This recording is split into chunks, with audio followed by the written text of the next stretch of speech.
আসসালামু আলাইকুম প্রিয় দর্শক, অন্য মঞ্চের আলাপচারিতায় আপনাদের সকলকে আমন্ত্রণ জানাচ্ছি। আজকে আমাদের আলোচনায় আমাদের সঙ্গে অতিথি হিসেবে আছেন একজন গুপ্তচর ধরা পড়েছে ঢাকায়। সে নাকি নিজে বলছে সে সিআইএ চর।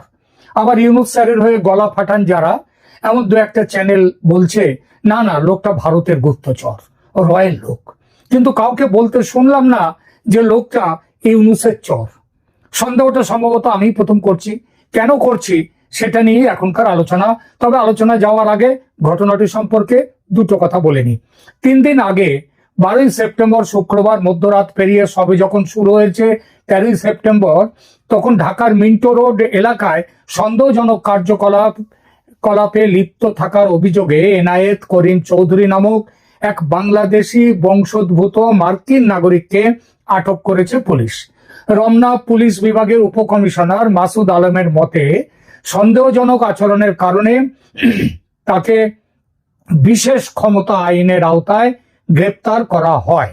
পরদিন ঢাকা মেট্রোপলিটন ম্যাজিস্ট্রেট দিলরুবা আফরোজ তিথি তাকে জেলে পাঠানোর আদেশ দেন এবং তার রিমান্ড শুনানি 15ই সেপ্টেম্বর নির্ধারণ করেন। গতকাল মানে 15ই সেপ্টেম্বর আদালতে রিমান্ডের মামলা উঠলে পুলিশ 10 দিনের রিমান্ড চায়, কিন্তু মহানগর ম্যাজিস্ট্রেট আতিউর রহমান 2 দিনের রিমান্ড মঞ্জুর করেন তার জন্য। আপাতভাবে এটি একটি সাধারণ ঘটনা বলে ধরা হতো যদি না লোকটি মার্কিন নাগরিক হতেন এবং ধরা পড়ার পর পুলিশের কাছে যে জবানবন্দি তিনি দিয়েছেন সেটা যদি এমন বিস্ফোরক না হতো। বিস্ফোরক এজন্যই যে তিনি নাকি একটা বড় দায়িত্ব নিয়ে ঢাকায় এসেছেন। দায়িত্বটা কি? পুলিশের প্রাথমিক জিজ্ঞাসাবাদের ভিত্তিতে গৃহীত অভিযোগপত্র অনুযায়ী Enayet Chowdhury 6 September new York থেকে কাতার এয়ারওয়েজের ফ্লাইটে ঢাকায় এসেছেন এবং প্রাথমিকভাবে প্যান প্যাসিফিক সোনারগাঁওয়ে 2 দিন থাকার পর গুলশানে চলে যান। এ পর্যন্ত ঠিক আছে, কারণ বাংলাদেশি মূলের বহু মানুষ বর্তমানে মার্কিন নাগরিক। জানা গেছে এনায়েত করিম চৌধুরী 1988 সালে আমেরিকা যান এবং 2004 সালে সে দেশের নাগরিকত্ব পান। মার্কিন নাগরিকত্ব পেলেও অনেকে মাঝে মাঝে দেশে আসেন, তেমনই তিনি এসেছেন। কিন্তু তিনি দেশ বেড়াতে আসেননি, দেশে ঘুরে দেখতে আসেননি। জিজ্ঞাসাবাদে তিনি নিজেকে বিদেশি গোয়েন্দা সংস্থার একজন চুক্তিভিত্তিক এজেন্ট হিসেবে দাবি করেছেন বলে পুলিশের কাছে তিনি জানিয়েছেন। তিনি বলেছেন যে মোহাম্মদ ইউনুসের অন্তর্বর্তী সরকার তার পরিস্থিতি খারাপ, দুর্বল অবস্থানে রয়েছে। এই সরকারকে দিয়ে আমেরিকার উদ্দেশ্য পূরণ হওয়ার সম্ভাবনা নেই, তাই এই সরকারের পতন ঘটাতে তার ঢাকায় আগমন। পুলিশের অভিযোগ অনুযায়ী তিনি সরকারি নীতি নির্ধারক, উচ্চপদস্থ কর্মকর্তা, রাজনৈতিক নেতা, বিশেষ করে বিএনপি ও জামাতের বড় নেতাদের সঙ্গে ইতিমধ্যে বৈঠক করেছেন এবং প্রভাবশালী ব্যবসায়ীদের সাথেও তিনি গোপন বৈঠক করেছেন। তার কাছ থেকে 2টো আইফোন জব্দ করা হয়েছে। যেগুলোতে এনক্রিপ্টেড যোগাযোগ, উচ্চ পর্যায়ের রাজনৈতিক ব্যক্তিত্বদের সাথে অবস্থানগত তথ্য এবং গোপন বৈঠকের রেফারেন্স সহ নথি পাওয়া গেছে বলে দাবি করেছে পুলিশ। ট্রাম্প সাহেবের কাজকর্ম দেখে তার এবং তার প্রশাসনের বুদ্ধিশুদ্ধি নিয়ে দুনিয়ার মানুষের মনে প্রশ্ন উঠছে আমেরিকাতেও ভীষণভাবে। কিন্তু এনায়েত চৌধুরীর মতো একজন কাঁচা এজেন্ট পাঠাবে আমেরিকা ইউনুসকে গদিচ্যুত করতে, এটা ঠিক যেন হজম হচ্ছে না। ধরা পড়ার সঙ্গে সঙ্গে হড়হড় করে গোপন কথা ফাঁস করাটা গুপ্তচরদের স্বভাব বিরুদ্ধ। আর এই লোকটা ধরা পড়তে না পড়তে জানিয়ে দিল সে সিআইএর এজেন্ট এবং বাংলাদেশে এসেছে ইউনুস সরকারের পতন ঘটাবার উদ্দেশ্যে। দর্শক, আপনি বলুন কোন পাকা এজেন্ট এমন কাজ করে? এটা ঠিক, ইউনুস সাহেব এখন আমেরিকার খুব একটা সুনজরে নেই। তা বলে আমেরিকা যদি তাকে সত্যি হটাতে চায়, সেটা তো আমেরিকার বাঁয়া হাত কা খেল। আমেরিকা চাইলে যে কোনো মুহূর্তে ইউনুস সরকারের পতন ঘটতে পারে, আর সেই পতন হতে পারে পতনে করার জন্য নতুন করে কোনো ষড়যন্ত্র যেগুলো শেখ হাসিনার সময় করা হয়েছিল সেটা করার কোনো দরকার নেই। ইউনুসকে নির্দেশ দিলেই বাবা নেমে পড়ো বললেই তিনি নেমে পড়বেন, মানে তাকে নেমে পড়তে হবে, কারণ তাকে তো ওখানে বসিয়েছে ওই আমেরিকায়। আচ্ছা, ইউনুসের কথা ছেড়ে দিলাম, তার না খুব লোভ, কিন্তু ওয়াকারুজ্জামানকে দিয়েও হতে পারে এই কাজ। তার জন্য এনায়েত মানে ওয়াকারুজ্জামানকে বলতে হবে যে তুমি ওখান থেকে একে ধরে টেনে নামিয়ে দাও। ওয়াকারুজ্জামান গিয়ে রাষ্ট্রপতিকে বলবেন, হয়ে যাবে কাজ। তার জন্য এনায়েতের মতো কাঁচা এজেন্ট পাঠাবার কি দরকার? আর সন্দেহটা এখানেই, এনায়েত করিম চৌধুরী আসলে কার চর? কে তাকে লাগিয়েছে এই কাজে, আমেরিকা না অন্য কেউ? দেখি সেটা। দেখুন, মোহাম্মদ ইউনূসের সাথে আমেরিকার প্রকৃতপক্ষে দীর্ঘমেয়াদী একটা ঘনিষ্ঠ সম্পর্ক রয়েছে। তিনি ক্লিনটন ফাউন্ডেশনে বড় অঙ্কের অনুদান দিয়েছেন এবং বাইডেন প্রশাসনের সাথে তার ভালো সম্পর্ক রয়েছে। তিনি ডিপ স্টেটের অন্দরমহলের লোক। আবার 2024 সালের সেপ্টেম্বরে আমেরিকা তার সরকারকে $200 মিলিয়ন সাহায্য দিয়েছে। আর বর্তমানে তাকে দিয়ে ওই বাংলাদেশে একটি সেনা ছাউনি, তারপর সেন্ট মার্টিনস আইল্যান্ড, এসবগুলো নেওয়ার দরকার আছে। বাংলাদেশকে নিজেদের উপনিবেশ করার দরকার আছে আমেরিকার। সুতরাং এই মুহূর্তে অন্তত যতদিন আমেরিকার এখনকার প্ল্যান হচ্ছে ভোট হবে, বিএনপি ক্ষমতায় জিতবে, ক্ষমতায় জিতবার পর বিএনপিকে দিয়ে এইসব কাজকর্মগুলো হবে। সেটা ওই ট্রেসি অ্যান্ড জ্যাকবসন তিনি লন্ডনে গিয়ে তারেক রহমানের সাথে দেখা করে কথা বলে সব ব্যবস্থা করে এসছেন। সুতরাং এই মুহূর্তে যতদিন ভোট না হয় তার প্রয়োজন আমেরিকার কাছে যথেষ্ট। সুতরাং এনায়েতকে পাঠিয়ে পদচ্যুত করার দরকার কেন হবে আমেরিকার? আর দরকার হলে সে হুকুম মুখ থেকে বের করলেই তো মিটে যেত। সেটা বলতে অসুবিধা হলে ওয়াকারুজ্জামানকে দিয়েও করা যেতে পারে কাজটা। তিনিও তো আমেরিকা ও ডিপ স্টেটের কম কাছের লোক নন। আমেরিকা এবং কানাডায় সরকারি সফর করেছেন এবং আমেরিকান সামরিক কর্মকর্তাদের সাথে নিয়মিত যোগাযোগ রক্ষা করেন তিনি। তাহলে তাহলে এই কাঁচা এজেন্টকে কেন দায়িত্ব দেয়া? এটা ঠিক, প্রত্যক্ষ নিয়ন্ত্রণের একটা সীমাবদ্ধতা আছে। শেখ হাসিনাকে গদিচ্যুত করার সময় আমেরিকা কি করেছিল গদিচ্যুত করতে, সেটা তো সে ভূমিকা আমেরিকার তো সারা বিশ্ব জানে। সে নিয়ে যথেষ্ট চাপেও আছে আমেরিকা। ইউনূস বা সেনা প্রধানের মতো উচ্চ পদস্থ ব্যক্তিত্বদের প্রত্যক্ষ নির্দেশ দিয়ে কাজ করিয়ে নেওয়াটা রাজনৈতিকভাবে ঝুঁকিপূর্ণ। এতে আমেরিকার যে পসিবল ডিনাইবিলিটি বা অস্বীকার করার যে একটা সম্ভাবনা, সুবিধে, সেটা নষ্ট হয়ে যায়। তাই কি কাঁচা লোকটিকে পাঠানো? এমন সম্ভাবনা একেবারে যে নেই তা বলবো না, কিন্তু যাকে দিয়ে আসল কাজ কিছুই হবে না তাকে কেন পাঠাবে? তাছাড়া এনআইএ চৌধুরী যে নিজেকে সিআইএ এজেন্ট বলে দাবি করছে, সেটা তো সত্য নাও হতে পারে, পেছনে তো অন্য গল্প থাকতে পারে। অনেক সময় গ্রেপ্তার হওয়া ব্যক্তিরা নিজেদের গুরুত্ব বাড়াবার জন্য অতিরঞ্জিত দাবি করেন। বাংলাদেশের এক প্রাক্তন সেনাকর্তা, ইউটিউবার, তিনি আবার ইউটিউবার, খুবই ইউনূসের ভক্ত, তিনি পিতৃসম বলে মনে করেন ইউনূস সাহেবকে। তিনি দাবি করেছেন এনআইএ চৌধুরী ভারতের চর। তবে তার দাবির মধ্যে একটা টুইস্ট আছে।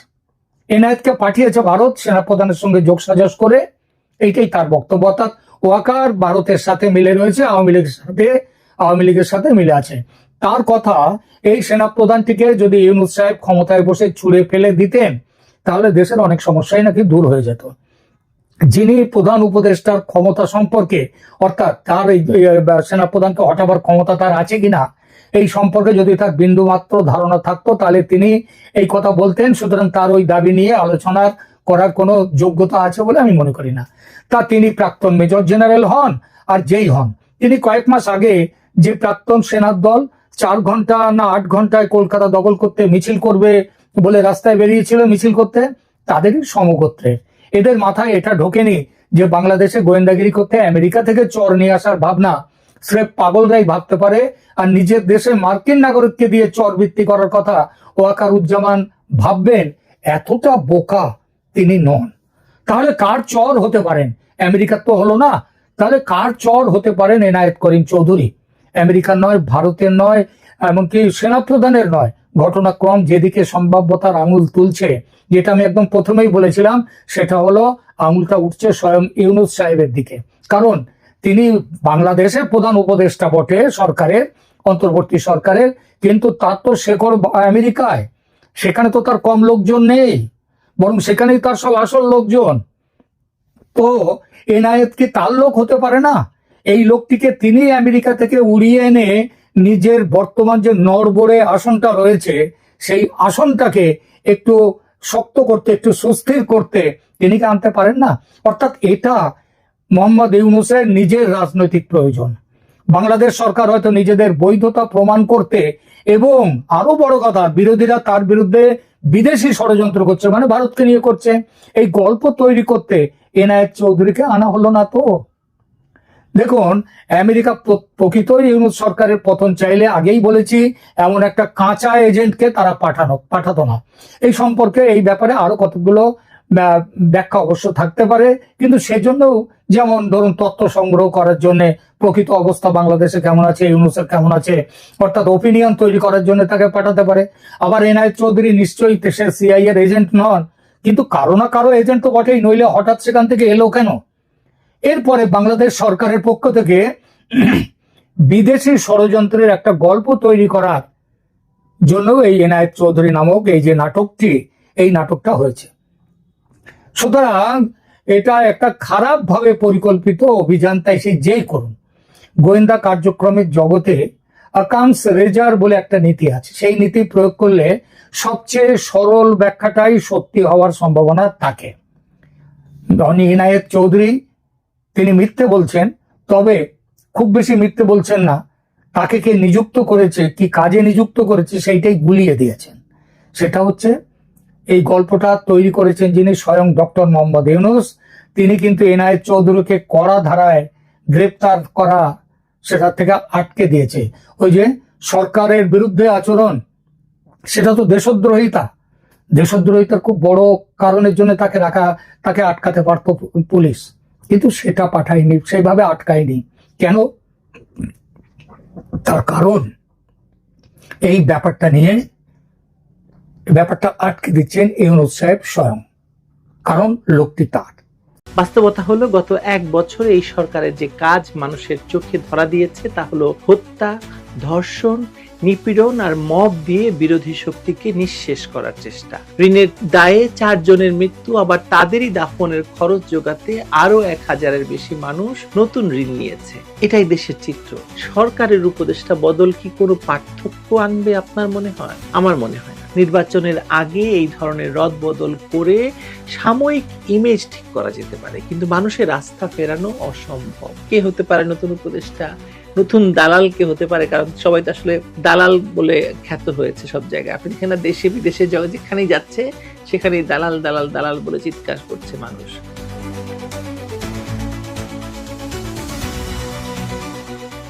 বাংলাদেশের রাজনীতিতে হঠাৎ করে উপদেষ্টা পরিষদে রদবদলের আলোচনা জোরালো হয়েছে। নতুন করে নাম আসছে, কারো দায়িত্ব বদল হবে বা কারো চেয়ার নড়বড়ে হয়ে পড়েছে, এসব কথা এখন আপনি চায়ের দোকানেও শুনবেন। সব জায়গায় এসব আলোচনা চলছে। সরকার বলছে এটি প্রয়োজনীয়, নির্বাচন সামনে, কাজের গতি বাড়াতে হবে, ইমেজ ঠিক করতে হবে, সব নানা হ্যান ত্যান। কিন্তু প্রশ্ন হলো, এই রদবদল কি আসলেই কোনো কাজে আসবে, নাকি এটি শুধু একটি কৌশল, ভাঙা ঘড়িতে নতুন কাঁটা বসানোর মতো? মানে ঘড়িটা ভেঙে গেছে, এখন জাস্ট কাঁটা বদলাই দিচ্ছে। বাস্তবতা হলো গত 1 বছর এই সরকারের যে কাজ মানুষের চোখে ধরা দিয়েছে তা হলো হত্যা, ধর্ষণ, নিপীড়ন আর মব দিয়ে বিরোধী শক্তিকে নিঃশেষ করার চেষ্টা। এর বাইরে অর্থনীতি, সামাজিক কিংবা রাজনীতির কোনো খাতে দৃশ্যমান কোনো অগ্রগতি আপনি দেখেছেন? আমি দেখতে পাইনি, কিন্তু আসলে নেই বলতে গেলে। মানুষ চারদিকে যে হতাশা দেখছে তা কেবল রাজনৈতিক নয়, অর্থনৈতিক দিক থেকে ভয়াবহ অবস্থা। ঋণের দায়ে মানুষ আত্মহত্যা করছে, আবার সেই মৃতদেহের অন্ত্যেষ্টিক্রিয়াও করতে হচ্ছে নতুন ঋণ নিয়ে। খবরের কাগজ খুললেই দেখা যাচ্ছে শত শত মানুষ এভাবে ঋণের ফাঁদে পড়ে মৃত্যুর মধ্যেও মুক্তি পাচ্ছে না। ঋণের দায়ে 4 জনের মৃত্যু, আবার তাদেরই দাফনের খরচ জোগাতে আরো 1000-এর বেশি মানুষ নতুন ঋণ নিয়েছে। এটাই দেশের চিত্র। একজন মানুষ জন্ম নিচ্ছে ঋণের দায় নিয়ে, সারাটা জীবন ঋণের চাপে হাহাকার করছে এবং শেষে মৃত্যুর পরেও ঋণের পাহাড় রেখে যাচ্ছে। বাংলাদেশে ঋণ সংস্কৃতি করেছে কে? শুরুটা করেছে কে? ডক্টর ইউনূস। সমাজের এই বেদনাদায়ক অবস্থায় সরকারের উপদেষ্টা বদল কি কোনো পার্থক্য আনবে আপনার মনে হয়? আমার মনে হয় না। রাজনৈতিক দিক থেকেও সরকারের অবস্থা খুব নাজুক। উপদেষ্টা পরিষদে যারা আছেন তাদের মধ্যে অনেকেই সরাসরি বা পরোক্ষভাবে এনসিপি নামের একটি গোষ্ঠীর সঙ্গে যুক্ত। ছাত্র উপদেষ্টারা প্রকাশ্যে দলীয় রাজনীতির সঙ্গে যুক্ত আছেন বলে আমরা জানি। তাদের নিরপেক্ষতা নিয়ে কোনো আস্থা নেই কারো উপর। বিএনপি থেকে শুরু করে অন্যান্য বড় রাজনৈতিক দলগুলো মনে করছে যে এই উপদেষ্টারা থাকলে নির্বাচন কখনোই গ্রহণযোগ্য হবে না। যে যতই বলুক আমরা নিরপেক্ষ, বাস্তবে তা মানুষের কাছে গ্রহণযোগ্য নয়, হচ্ছে না। আর সেখানেই আসল সংকট। নির্বাচনের আগে এই ধরনের রদবদল করে সাময়িক ইমেজ ঠিক করা যেতে পারে, কিন্তু মানুষের আস্থা ফেরানো অসম্ভব।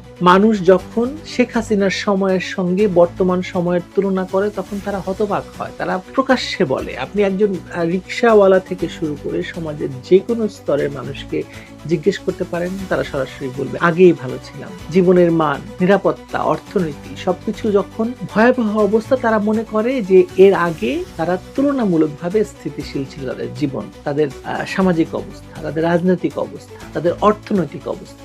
আজকে মানুষ বাজারে গিয়ে দেখছে নিত্যপণ্যের দাম নিয়ন্ত্রণের বাইরে, হাসপাতালগুলোতে চিকিৎসা নেই, টিকা নেই, শিশুর টিকা নেই, শিক্ষা খাতে ভয়াবহ অবস্থা, শিক্ষা প্রতিষ্ঠানে শিক্ষা দিতে পারছেন না শিক্ষকরা, কর্মসংস্থান নেই, হাজার হাজার লক্ষ লক্ষ তরুণ বেকার হয়েছেন। আমরা জানি যে এই কিছুদিন আগেই রিপোর্ট বেরিয়েছে 6 লক্ষ নতুন তরুণ যারা ব্যাচেলর ডিগ্রি পাশ করেছে তারা এখন বেকার, কাজের সন্ধানে দেশ ছেড়ে চলে যেতে চাইছে অনেকে।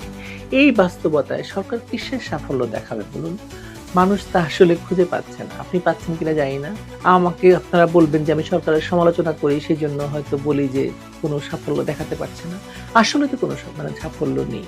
সবচেয়ে বড় বিপদটা কি জানেন? সবচেয়ে বড় বিপদ হচ্ছে সরকার দেশের রাজনীতিকে ঠেলে দিচ্ছে উগ্র ধর্মান্ধ জঙ্গি গোষ্ঠীর হাতে। একদিকে বিরোধী শক্তিকে দমন করতে গিয়ে স্বাধীন চিন্তার সব জায়গা বন্ধ করে দিচ্ছে, অন্যদিকে পুরো মঞ্চ খালি করে দিচ্ছে উগ্রবাদীদের হাতে বা দখল করে নিচ্ছে তারা। এতে যারা সাময়িকভাবে ক্ষমতায় টিকে থাকতে চাইছে তারা হয়তো স্বস্তি পাচ্ছে, কিন্তু দেশ দীর্ঘমেয়াদে ভয়ঙ্কর ঝুঁকিতে পড়ছে। ধর্মকে রাজনীতির হাতিয়ার হিসেবে ব্যবহার করা হচ্ছে এবং সাধারণ মানুষকে বিভক্ত করার জন্য সেটা সবচেয়ে সহজ অস্ত্র। এমন এক সময়ে যখন দেশের রাজনৈতিক, অর্থনৈতিক এবং সামাজিক সব খাতেই সংকট, তখন সরকারের উপদেষ্টা বদল মানুষের কাছে কোনো গুরুত্ব বহন করে না। তাই দেখবেন আপনি এইটা নিয়ে আলোচনা হয় বটে, কে হতে পারে নতুন উপদেষ্টা, নতুন দালাল কে হতে পারে, কারণ সবাই তো আসলে দালাল বলে খ্যাত হয়েছে সব জায়গায়। আপনি যেখানে দেশে বিদেশে যেখানেই যাচ্ছে সেখানেই দালাল দালাল দালাল বলে চিৎকার করছে মানুষ। মানুষ স্পষ্ট করে বলছে তারা দেখতে চায় এই সরকারের বিদায়। আসলে তারা নতুন উপদেষ্টা বা উপদেষ্টার রদবদল চায় না। তারা বুঝতে পেরেছে সমস্যার মূলে রয়েছে অযোগ্যতা, অদূরদর্শিতা এবং স্বেচ্ছাচারিতা। শুধু মুখ পাল্টে মানে কয়েকজন উপদেষ্টা বদল করে, দায়িত্ব বদল করে, নতুন কিছু নাম যুক্ত করে এই সমস্যার সমাধান হবে না, বরং এতে সমস্যা আরো বাড়বে। তার মানে ইউনূস কি কেবল এই উপদেষ্টা পরিষদ রদবদল করে তার সরকারের গ্রহণযোগ্যতা টিকিয়ে রাখতে পারবেন? উত্তর হচ্ছে পরিষ্কার না। কারণ গ্রহণযোগ্যতা আসে কাজ দিয়ে, আস্থা দিয়ে, ন্যায় বিচার এবং নিরাপত্তা দিয়ে, যার কোনোটাই বাংলাদেশে এই মুহূর্তে নেই। যে সরকার 1 বছরে হত্যা, ধর্ষণ, দমন পীড়ন ছাড়া আর কিছু মানুষের মনে রাখতে দেয়নি, যে সরকার মানুষের পেটে ভাত দিতে পারেনি, ঋণের বোঝা থেকে মুক্তি দিতে পারেনি, নিরাপত্তা দিতে পারেনি, সেই সরকারের শেষ রক্ষা কোনো কৌশলেই হবে না। মানুষ সব দেখে, সব বোঝে এবং মানুষ চায় মুক্তি। উপদেষ্টা পরিষদের রদবদল সে মুক্তি এনে দিতে পারবে না, এটা নিশ্চিত। এটা শেষ পর্যন্ত সরকারের বিদায়ের প্রশ্নকে আরো প্রকট করে তুলবে। কবে যাবা এই প্রশ্ন এখন সবার মুখে উচ্চারিত হচ্ছে। বঙ্গবন্ধু বলেছিলেন না পাকিস্তানিদের, কত নিছো, কবে দেবা, কবে যাবা। মানুষ এখন এই সরকারকেও বলছে কত নিছো, কবে দেবা, কবে যাবা। বঙ্গবন্ধুর দফা বলেছিলেন যে আমার 6 দফা বুঝি না, আমার দফা 3টা, কত নিছো, কবে দেবা, কবে যাবা। বাংলাদেশের মানুষ এখন মৌন হলেও এই উচ্চারণ করে যাচ্ছে।